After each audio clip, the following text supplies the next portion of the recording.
وأشهد أن لا إله إلا الله وحده لا شريك له وأشهد أن محمدا عبده ورسوله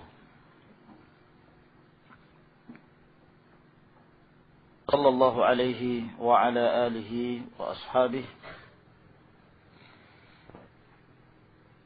وسلم تسليما كثيرا. أما بعد، قال شيخ الإسلام محمد بن عبد الوهاب النجدي رحمه الله تعالى في كتابه كتاب التوحيد: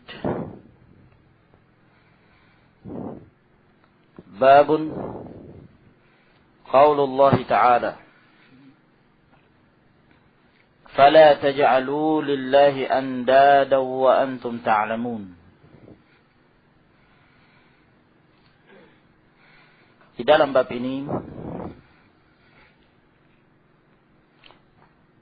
Asy-Syaikh rahimahullah ta'ala memberikan tanbih dan peringatan terhadap kaum muslimin dari bahayanya kesyirikan dengan berbagai bentuknya. Sekecil apapun dari apa yang dia amalkan ataukah yang dia ucapkan, apabila amalan tersebut atau ucapan itu teranggap di dalam syariat Allah Subhanahu wa taala ini sebagai syirik,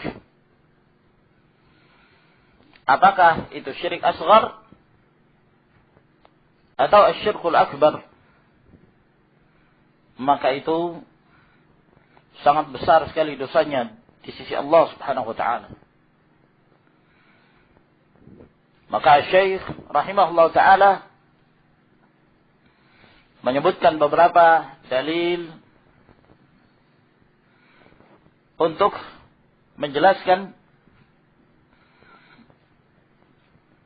perkara-perkara yang banyak dianggap remeh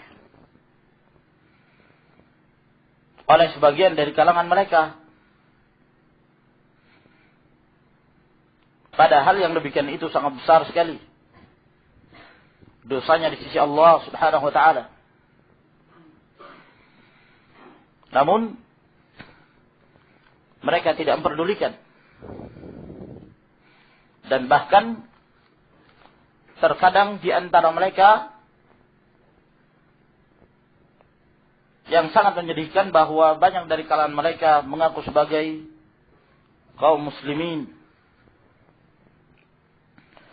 Yang nampak dari lisan-lisan mereka pengagungan terhadap selain Allah Subhanahu wa taala. Yang setingkat pengagungan mereka tersebut seperti tatkala mereka mengagungkan Allah. Bahkan lebih daripada itu. Di antara mereka ada yang lebih takut terhadap selain Allah. Takut terhadap hukumannya, takut terhadap ancamannya. Yang melebihi ketakutan mereka kepada selain Allah tersebut daripada rasa takutnya kepada Allah. Dan di antara mereka ada yang meyakini bahwa yang mereka anggap dari selain Allah Subhanahu wa taala, dari yang mereka agungkan dan yang mereka muliakan tersebut, memiliki pengaruh dalam tasarruful kaun, dalam mengatur, mengurus alam ini. Ini semua dalam bentuk-bentuk menjadikan tandingan-tandingan dari selain Allah Subhanahu wa taala dalam beribadah kepadanya. Oleh karena itu beliau membuka bab ini dengan firman Allah Subhanahu wa taala di dalam suratul Baqarah ayat 22. Fala taj'alu lillahi andada wa antum ta'lamun. Maka janganlah kalian menjadikan bagi Allah andada. Andada jamak dari an-nid, yang maknanya adalah al-masal, an-nadhir, yang serupa, yang semisalnya, menjadikan tandingan dari selain Allah Subhanahu wa ta'ala, maksudnya adalah memalingkan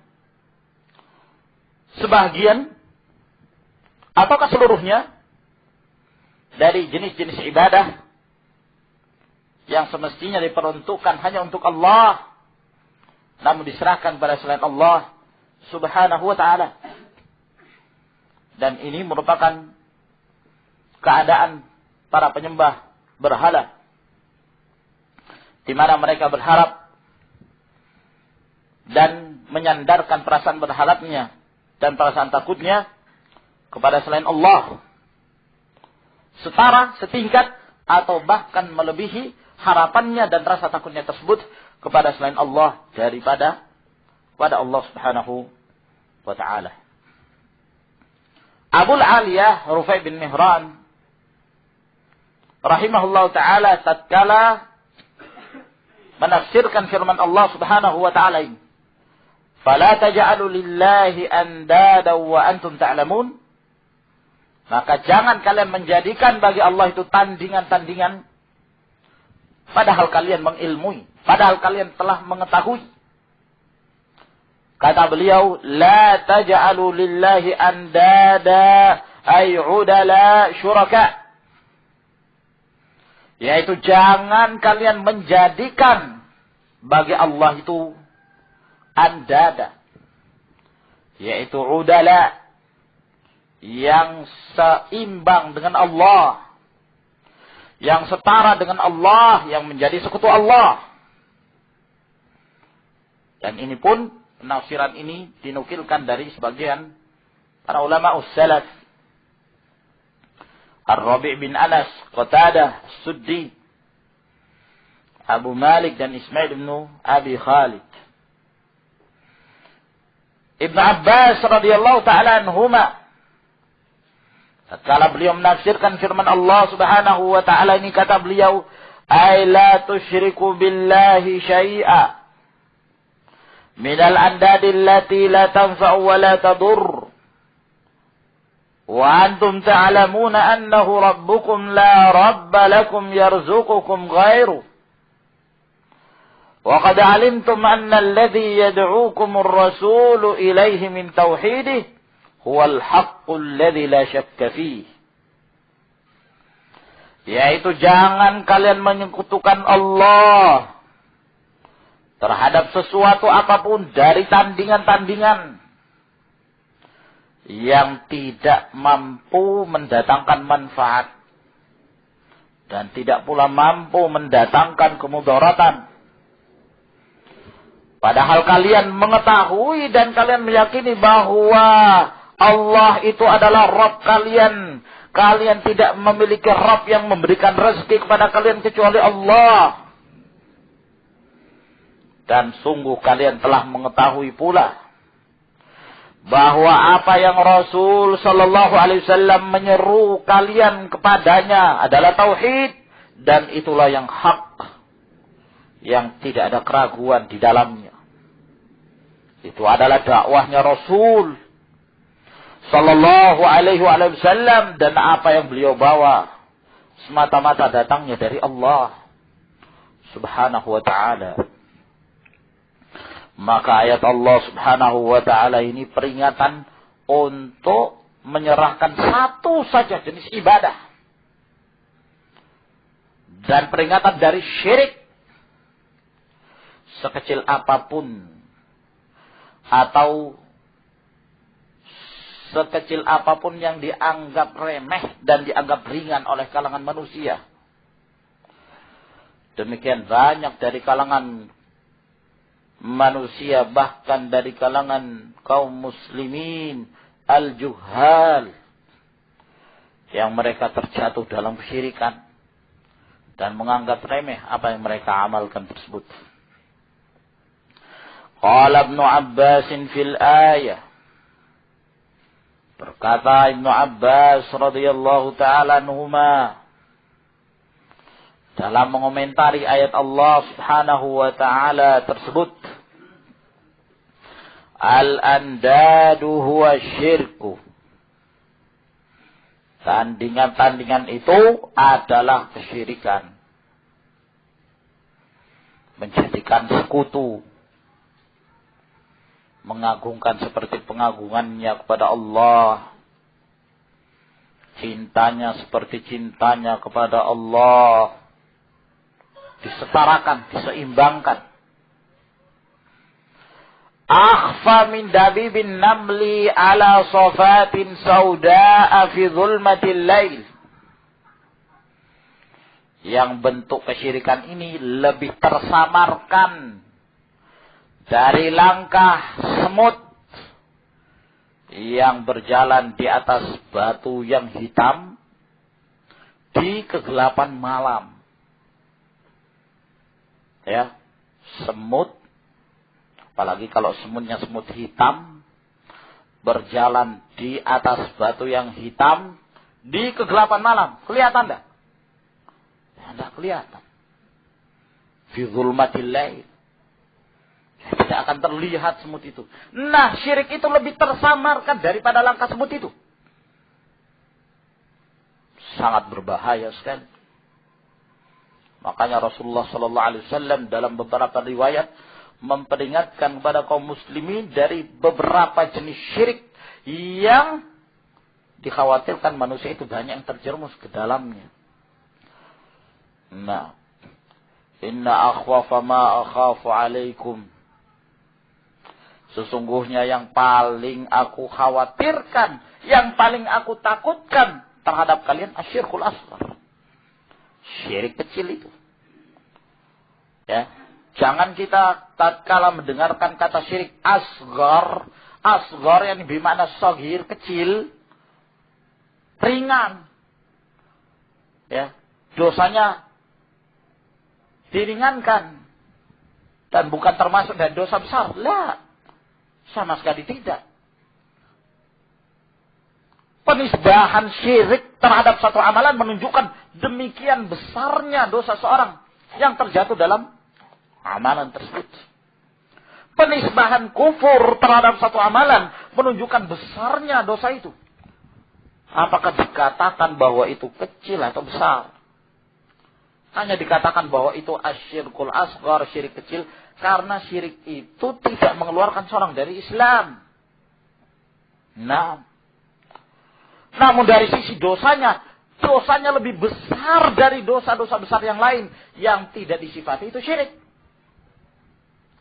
Lebih besar dosa asyirkul asghar daripada dosa-dosa yang dikatakan bahwa itu kabirah minal kabair. Nah, ya, dan ini dikhawatirkan oleh Rasulullah sallallahu alaihi wasallam, menunjukkan bahwa yang demikian ini tersamarkan oleh sekian banyak dari kalangan manusia. Wa huwa an taqul, yaitu tatkala kamu mengatakan wallah wa hayatika ya fulan, demi Allah dan demi hidupmu wahai fulan. Disetarakan. Dia bersumpah atas nama Allah juga bersumpah atas nama kehidupanmu.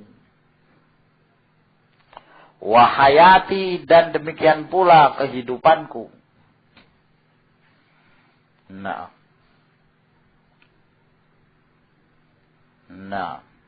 sumpah dengan selain nama Allah Subhanahu wa taala. Akan disebutkan nanti beberapa hadis-hadis yang datang dari Rasulullah sallallahu alaihi wasallam yang menyebutkan bahwa ini salah satu amalan syirik.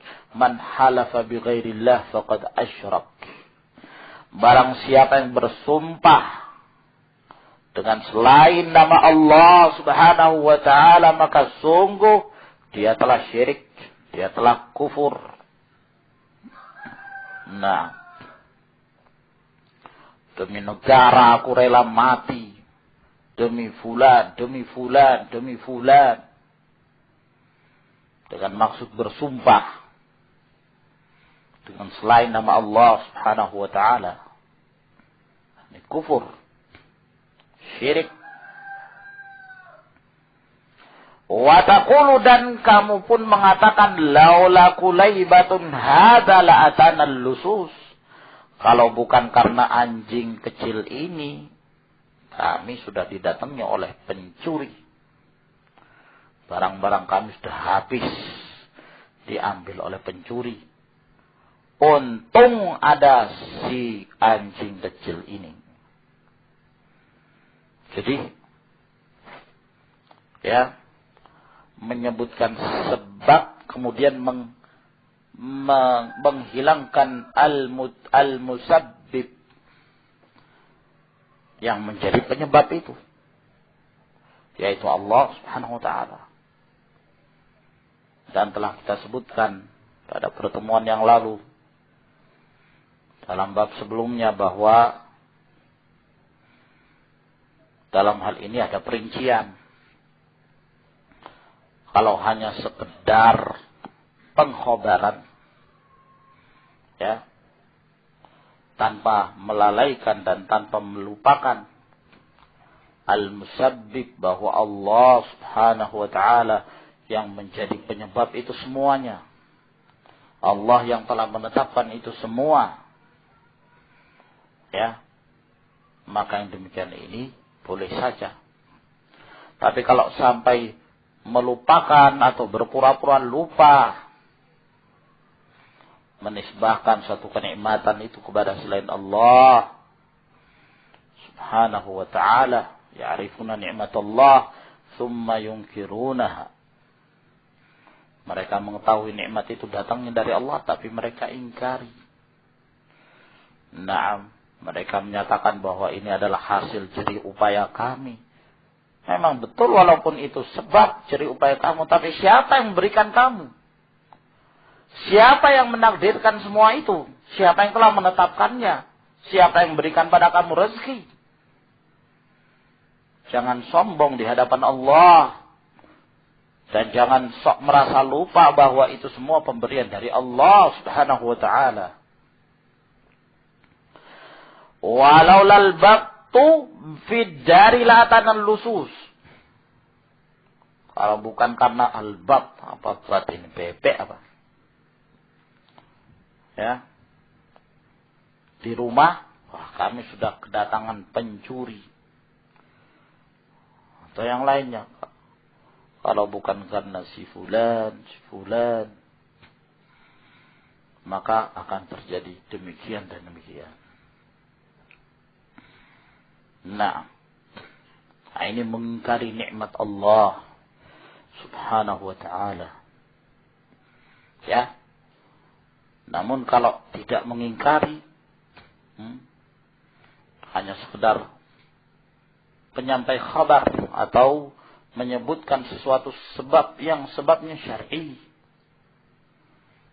Nah, itu telah kita sebutkan dahulu, boleh mujarradul khabar. Hanya sekedar penyebutan khabar saja. Sehingga dalam hal ini dibawa perkataan-perkataan para ulama. Ya. Bahwa yang mereka maksudkan adalah al-khabar semata. Bukan melupakan al-musabbib, al-muqaddir, yang telah menakdirkan segala sesuatu. Seperti perkataan Ad-Darqutni. Ya. Rahimahullah ta'ala, tatkala beliau memberikan pujiannya kepada Al-Imam Al-Bukhari rahimahullah. Kata beliau, laula al-Bukhari lama ja'a Muslim wala raha. Kalau bukan karena Al-Imam Al-Bukhari rahimahullah, Imam Muslim tidak akan datang, tidak akan muncul sebagai seorang muhaddits untuk menjelaskan bahwa ilmunya Al-Imam Muslim ini rahimahullah ta'ala kebanyakan diambil dari Al-Imam Al-Bukhari rahimahullah ta'ala.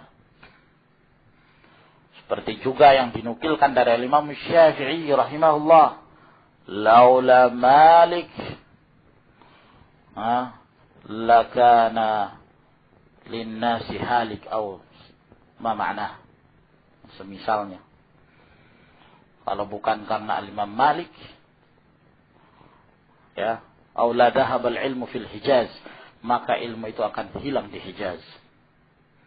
Maka maksudnya bahwa Al-Imam Malik rahimahullah dengan juhud beliau dan dengan kesabaran beliau, maka beliau menghabiskan umurnya untuk menyebarkan sunnah Rasulullah sallallahu alaihi wasallam.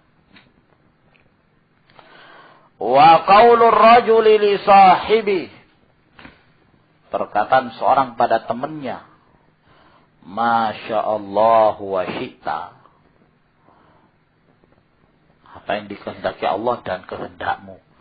Kata-kata wa dan,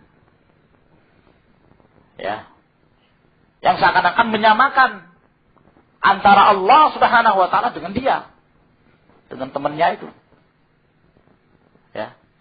Al-waw seakan-akan menunjukkan adanya al-mumatsalah. Ada persamaan. Beda kalau dia mengatakan Masya Allah thumma syi'ta, menunjukkan rendah. Nah, wa qaulur rajul, dan perkataan seorang laulallah wa fulan, kalau bukan karena Allah dan fulan, disamakan. Nah,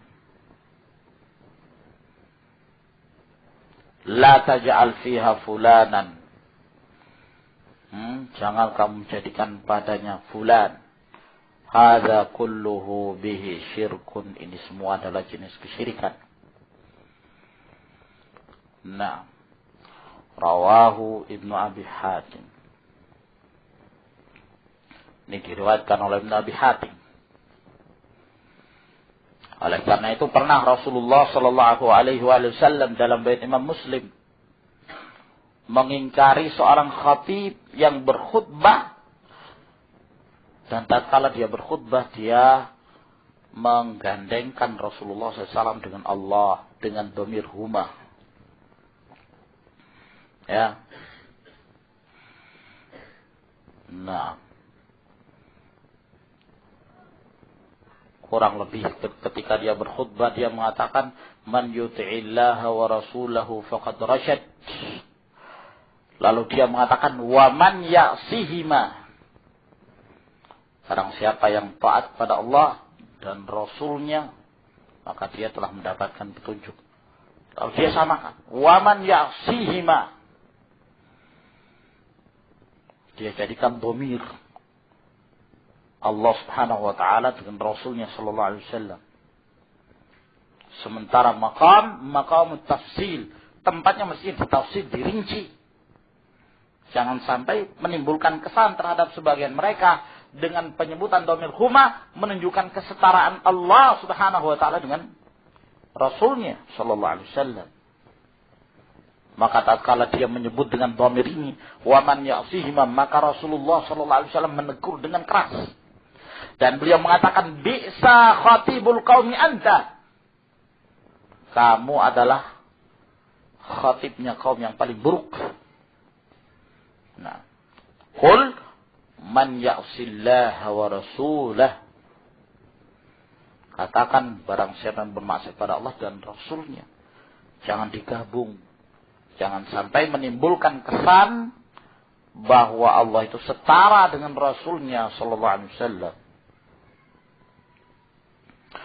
Wa an Umar bin Al-Khattab radhiyallahu anhu anna Rasulullah sallallahu alaihi wasallam qala, dan dari Umar bin Al-Khattab radhiyallahu an, bahwa Rasulullah sallallahu alaihi wasallam bersabda, man halafa bi ghairillahi faqad kafara aw asyrak, barang siapa yang bersumpah dengan selain Allah, selain nama Allah, naam, dan selain dari sifat Allah, maka sungguh dia telah kafir atau syirik. Selain Allah, yakni selain nama dan sifat-sifatnya. Bersumpah atas nama Allah boleh, bersumpah dengan sifat Allah Subhanahu wa taala juga boleh. Ya. wa izzatillah. Nah, demi keagungan Allah. Wa rahmatillah. Demi rahmat Allah. Nah. Wa madza ya ikhwan? Wastiwa'illah. Demi istiwanya Allah Subhanahu wa ta'ala. Tulis. Wal Qur'an. Demi Al-Qur'an. Kalau dia mengatakan wal mushaf. Oke. Demi mushaf.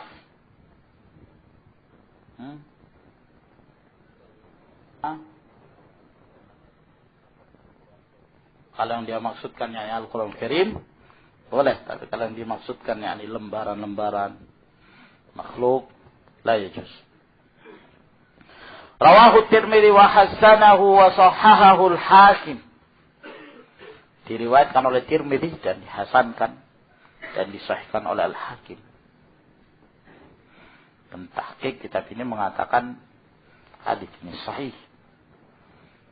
Dan yang dimaksud dengan kufur atau syirik di sini adalah asghar, syirik kecil. Ya. Dan dosa yang paling besar. Namun kalau dia bersumpah dengan selain Allah Subhanahu wa taala, lalu dia meyakini keagungan dan kemuliaan yang dia jadikan sebagai sumpah itu, ya bisa menjadi syirik akbar. Bisa mengeluarkan seorang dari Islam. Ya. Seperti seseorang bersumpah dengan namanya Ahmad Al-Badawi. Wa Ahmad Al-Badawi. Demi Ahmad Al-Badawi. Mereka meyakini Ahmad Al-Badawi waliyun min awliyaillah. Ya. Karena sudah wali, maka terangkat darinya syariat. Dan dibebaskan dari syariat. Sehingga ketika hidup, dia tidak perlu untuk ibadah. Nah, yang menunjukkan kewaliannya, kata mereka suatu ketika dia masuk pada hari Jumat. Sementara orang bersiap untuk sholat Jumat, Ahmad Al-Badawi tidak. Dia masuk ke dalam masjid, kencing di sana. Selesai kencing keluar, gak sholat. Nah, itu tanda kewaliannya. Nah, tanda dia sebagai seorang wali, tidak perlu sholat Jumat. Nah, ya. Sekarang fitrah manusia sudah banyak yang berubah. Sakhafatul uqul. Kerendahan akal, kerendahan pikiran dianggap sebagai wali. Orang picek, orang buta dibilang wali. Jadi kalau sekarang orang yang paling aneh bisa jadi wali. Nah. Allahul musta'an. Disebutkan di sini di catatan kaki, apa ini ta'liq dari Syekh bin Baz, wallahu alam. Kata beliau, kenapa menjadi kafir orang bersumpah dengan selain Allah, ataukah menjadi syirik, mengerjakan perbuatan syirikan? Karena hakikat dari sumpah dan maksudnya adalah penegasan orang yang bersumpah itu terhadap perkataannya. Dengan sumpah. Ya. Dengan sesuatu yang diajarkan sebagai alat untuk bersumpah, yang sesuatu yang dia yakini, sesuatu tersebut bisa menyiksa dia, menghukumi dia. Nah, walaupun dia itu berdusta. Ya. Nah, ini hubungannya dengan apa yang dikatakan oleh Abdullah bin Mas'ud. Wa qala Ibnu Mas'ud, berkata Abdullah bin Mas'ud, la an ahlifa billahi kadhiban ahabbu ilayya min an ahlifa bighairihi sadiqa. aku bersumpah dengan nama Allah dusta, aku lebih suka daripada bersumpah dengan selain nama Allah tapi jujur. Tapi jujur. Nah, bersumpah dengan nama Allah dusta,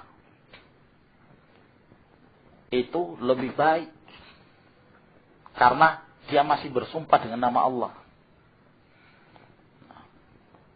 Ketika dia berdusta dalam sumpahnya itu, dia berdosa. Termasuk dari kabirah minal kabair, dosa besar. Ini lebih disukai, maksudnya ini lebih ringan dosanya daripada seorang yang bersumpah dengan selain nama Allah tapi jujur. Jujurnya bagus. Nah, tapi bersumpah dengan selain nama Allah syirik, kufur. Nah, ini lebih besar dosanya. Bukan berarti Abdullah bin Mas'ud bersumpah dalam keadaan berdusta, tidak. Tapi ini untuk membandingkan antara dua perbuatan kemaksiatan manakah yang paling besar. Seperti ucapan Sufyan Ats-Tsauri rahimahullah taala tatkala beliau mengatakan al-bid'atu ahabbu ila iblis minal ma'siyah. Li'anna al-ma'siyah yutabu minha wal bid'ah la yutabu minha. Bid'ah itu lebih disenangi oleh iblis daripada maksiat. Karena kalau maksiat masih diharapkan dia bertaubat. Tapi kalau bid'ah, seorang yang meyakini bahwa dia itu benar. Sehingga tidak diharapkan taubatnya kecuali di rahmati Allah Subhanahu wa taala. Dua-duanya pelanggaran, dua-duanya kemaksiatan. Demikian pula perkataan Abdullah bin Mas'ud ini. Di antara dua amalan. Di antara dua kemaksiatan. Yang ini jujur, ini dusta. Yang dusta ini mendapatkan dosa. Yang dosanya dosa maksiat. Tapi tatkala yang jujur ini bersumpah dengan selain nama Allah, maka dosanya lebih besar. Karena Rasulullah SAW mengatakan, faqad kafara aw asyraka. Sungguh dia telah kafir. Dan sungguh dia telah syirik. Nah, terkadang sebagian orang-orang yang percaya ya, kepada wali-wali itu, dan mereka menganggap bahwa wali-wali ini memiliki kemampuan untuk mengatur alam. Ada penguasa kutub utara, ada penguasa kutub selatan, ya, ada penguasa Banjar dan lain sebagainya.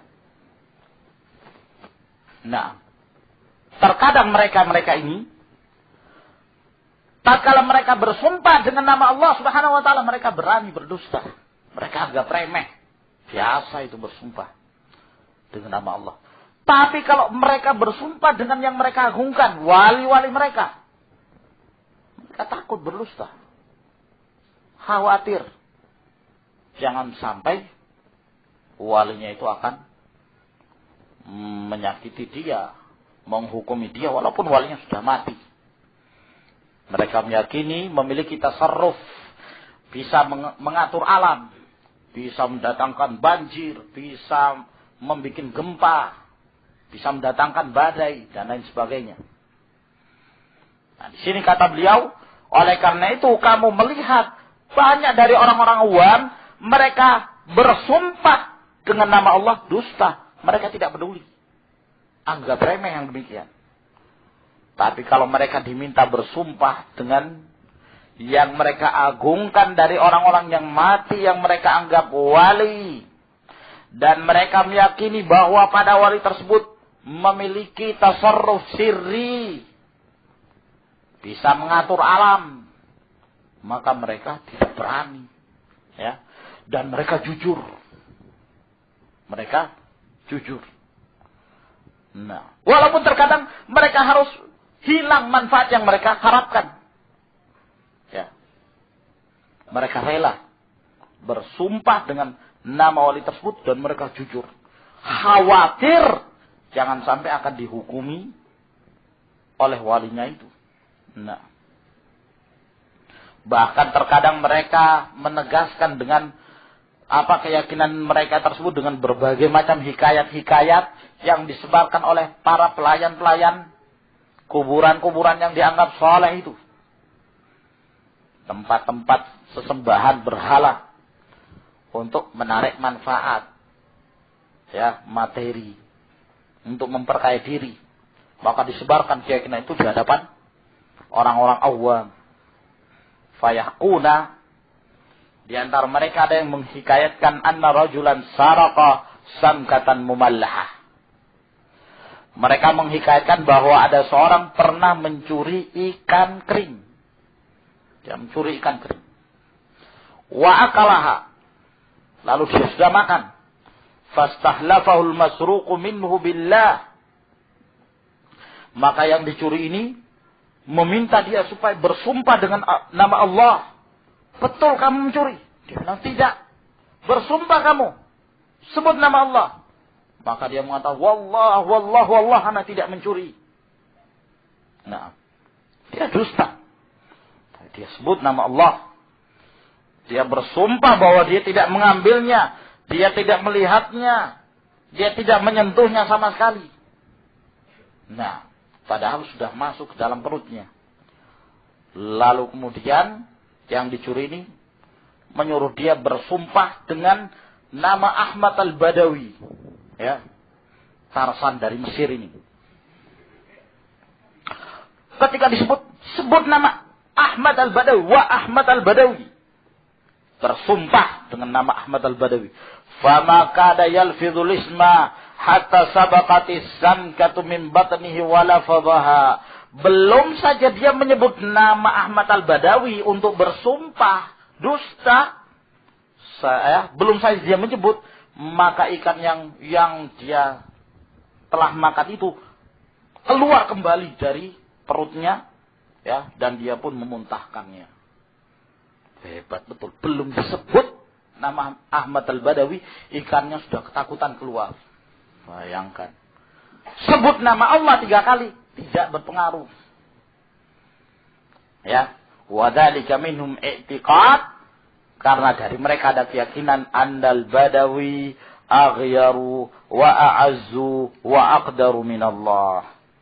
Karena mereka meyakini Badawi ini lebih, ya, pencemburu, lebih marah, lebih bisa marah, lebih agung, ya, dan lebih punya kekuatan daripada Allah. Qabbahahumullah wa akhzaw. Semoga Allah menghinakan mereka. Nah, juga pernah disebutkan oleh Syekh Saleh Al-Syekh hafizahullah ta'ala, kejadian seorang talibul ilm, seorang penuntut ilmu, sedang naik taksi. Nah, ketika dia naik taksi, singgah di perempatan jalan, lampu merah. Ya, biasanya kalau perempatan jalan kan banyak pengemis. Nah, di Mesir juga demikian. Maka orang pengemis ini datang, ya, minta, ya, diberikan sedekah, dikasih sekitar sekian junai. Nah, dia pengemis ini melihat, oh, sedikit sekali yang dikasih, ya, maka dia mengatakan, as'aluh bi Ahmad al-Badawi, aku minta padamu dengan nama Ahmad al-Badawi. Kalau kamu tidak berikan padaku, nanti Ahmad al-Badawi akan menghukumimu. Hah? Didengar itu, terus didesak dengan nama Ahmad al-Badawi. Berharap kalau orang-orang awamnya Mesir menyebut Ahmad al-Badawi, berapapun yang dia miliki dikasih. Nah, ya, dia minta kepada talibul ilm, ya, saya minta kepada kamu atas nama Ahmad al-Badawi. Mendengar itu, maka dia, mana uang yang tadi? Ya, pikirannya pengemis ini, oh, mungkin mau dikasih yang lebih besar. Diambil, maka tidak diberikan lagi. Nah, nanti Ahmad al-Badawi menghukumimu. Enggak, saya tidak akan memberikan kamu lagi. Nah, ini hal yang tersebar sekali. Ya, ternyata bukan hanya di Mesir. Nah, di berbagai tempat. Indonesia, Manba, salah satu mata pencaharian mereka. Nah, ya, di berbagai tempat berusaha untuk mencari-cari tempat-tempat barokah dan menyebarkannya di kalangan para penduduk supaya mereka datang. Ya. Nah, untuk menipu orang-orang awam. Dan hampir di setiap tempat kita dapati ada saja orang yang mereka agungkan, yang mereka muliakan. Ima itu kuburan, ima itu pohon yang dikeramatkan, naam, ataukah air yang dianggap air keramat. Nah, Allahumma musta'an. Wa an Hudzaifah radhiyallahu anhu anin Nabi sallallahu alaihi wasallam qala la taqulu ma syaa Allah wa syaa fulan. Jangan kalian mengatakan masya Allah wa syaa fulan. Menggunakan wa. Walakin qulu masya Allah thumma syaa fulan. Tapi katakanlah masya Allah kemudian ya berkehendak atau berdasarkan kehendak fulan. Rawahu Abu Dawud bi sanadin sahih. Juga diriwayatkan dari Ibnu Majah dari Abdullah bin Abbas radhiyallahu taala anhuma yang serupa dengan riwayat Hudzaifah ini. Wa ja'a Ibrahim an-Nakhai annahu yakrah. Dan telah datang riwayat dari Ibrahim bin Yazid an-Nakhai. Naam. Bahwasanya beliau membenci. Ya, seorang mengatakan a'udzubillahi wa bika dengan menggunakan waw. Aku minta perlindungan pada Allah dan minta perlindungan darimu. Wa yajuzu ayyakul, boleh dia mengatakan billahi tsumma bika, kemudian padamu. Qala wa yaqul laula Allah tsumma fulan, hendaklah dia mengatakan kalau bukan karena Allah kemudian karena si fulan. Wala taqulu, jangan kalian mengatakan laulallahu wa fulan, kalau bukan karena Allah, dan jangan kalian mengatakan demikian. Wallahu a'lamu bissawab. Dari sini menunjukkan perbedaan antara al-waw dan thummah dalam penggunaan. Apabila di sana dikhawatirkan ada satu lafaz yang jangan sampai disangka oleh sebagian mereka menimbulkan kesan setara, al-mumatsalah wan nadhir, maka tidak diperbolehkan. Ini semua dalam rangka sadduz dzari'ah ila syirk, menutup segala pintu yang menjerumuskan seorang dalam kesyirikan. Ila huna wallahu a'lam bissawab. Tafaddalu hafizakumullah.